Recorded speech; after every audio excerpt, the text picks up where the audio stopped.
Hey everybody, welcome. My name is Frances, and we're going to talk about some beginners yoga questions.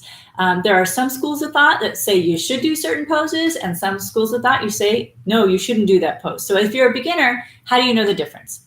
So we're going to talk about one of those poses today, and that pose is called knees, chest, chin. So I have right here a real question from a student, and I'm just going to read you the question, and then we're going to talk about the pose and what to do and what not to do. Here's the question. Question is, I just started doing yoga and I can't do knees, chest, chin, or chaturanga to save my life. Any advice on 1, practices to do to build strength enough to do these poses? And 2, what to do in class when I can't do the pose instead of just flopping onto my stomach? So here we go. We're going to answer those 2 questions. How to build strength to get into the poses, and also what to do instead. But first, we're going to talk about why do this pose, why don't do this pose. Let's come over onto the mat. All right, so first of all, what is the pose? Knees, chest, chin. It's exactly what it sounds like.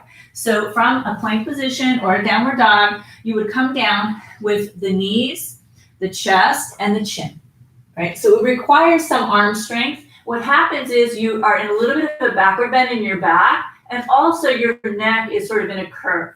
Now, different schools of thought would say, do this, don't do this. When I first started teaching yoga years ago, I studied the school, that was one of the basic poses. And, people have different opinions on if you should do it or you shouldn't do it.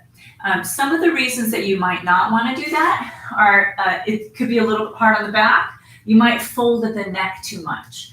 All right, so what could you do instead? Or if you want to do that pose, what is involved in trying to help you do it?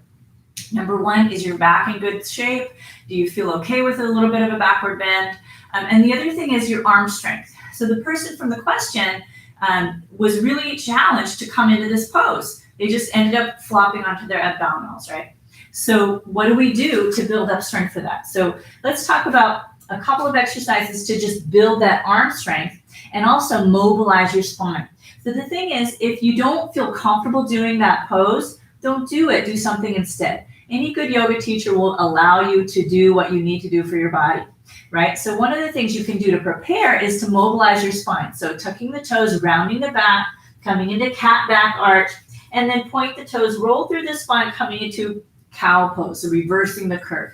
If you're lacking mobility in your spine, then opening up the spine could be very beneficial.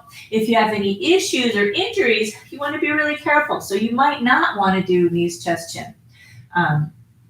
The other thing we can do besides mobilizing the spine, right, to help you, if you do want to do this pose, is to work on arm strength. And there's a lot we can do.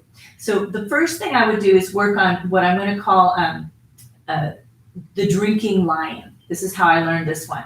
So think of if you were a lion and you're coming to take a sip of water think of a cool, clear stream of water, and you're coming forward and down. So basically it's preparation for a chaturanga push-up, but your knees are pretty much directly underneath your hips. So you come forward and down.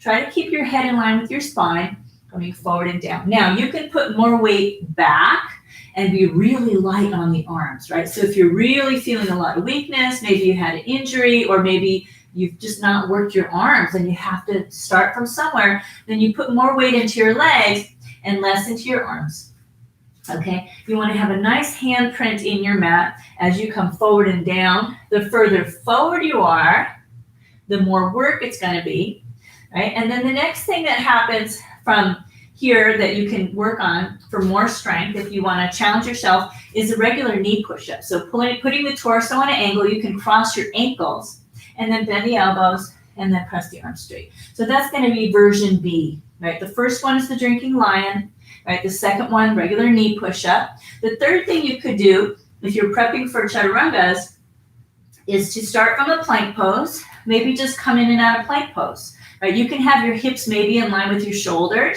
and then just bend the elbows a tiny bit, and then straighten the arms, and then come down, right? That's your process, right? Come into plank, bend 1 inch, press, come down. Okay, let's do a couple more of those. Come into plank, 1 inch bend, and press, and down. Now, if you wanted to, you can also put a blanket underneath your knees for a little more cushion, right? So that you have a little more support. Depends on the surface area that you're on. If you're on a carpet, you can have enough cushion already. So plank, 1 inch bend, arms straight and down.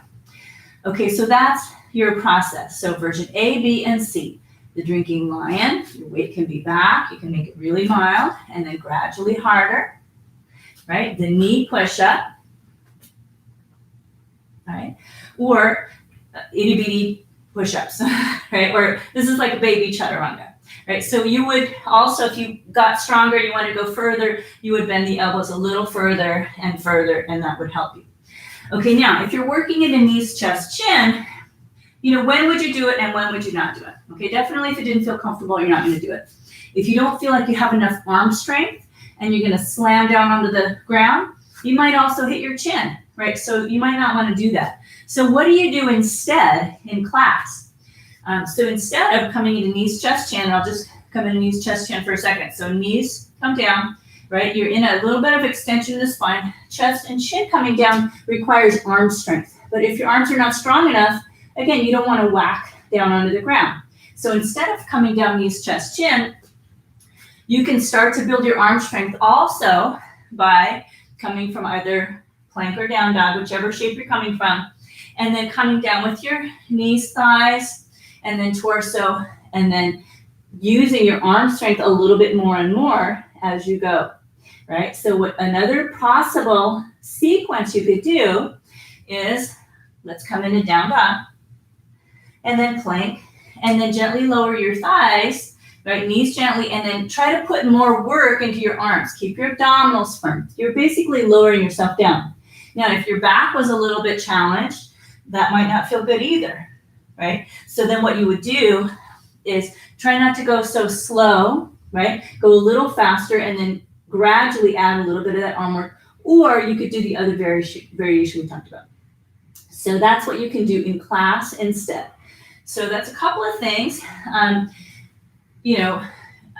I don't personally do knees, chest, chin. The other thing that you want to keep in mind with knees, chest, chin is it can tend to be a little bit of pressure on the front of the shoulder, right? And when you're coming down, the tendency is to round out so that the shoulder is kind of dipping forward.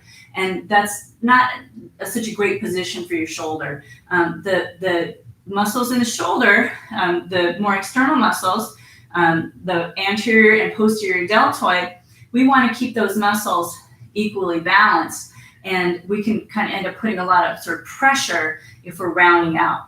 A lot of advanced yogis in more vigorous practice might tend to come down quickly and dip their shoulders forward. That's another thing that a lot of yoga teachers are commonly looking out for. And if there's a strong student that's dipping forward, they're strong, but they're also putting a lot of pressure in the front of their shoulder.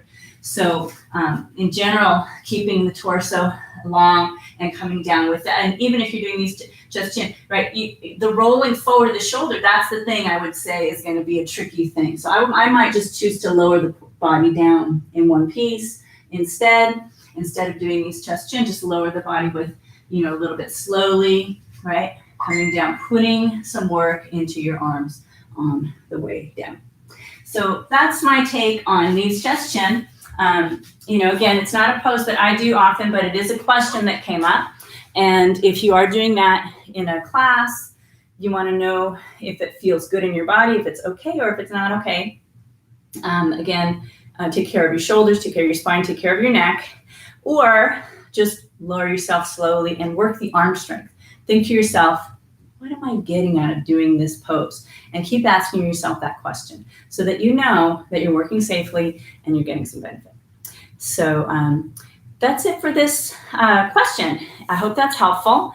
And if you enjoyed the video, make sure you hit subscribe. If you have any other questions, then leave me a comment in the comments below, and I'll do my best to answer any questions that you have. All right? Take care and be well. Thanks. Bye.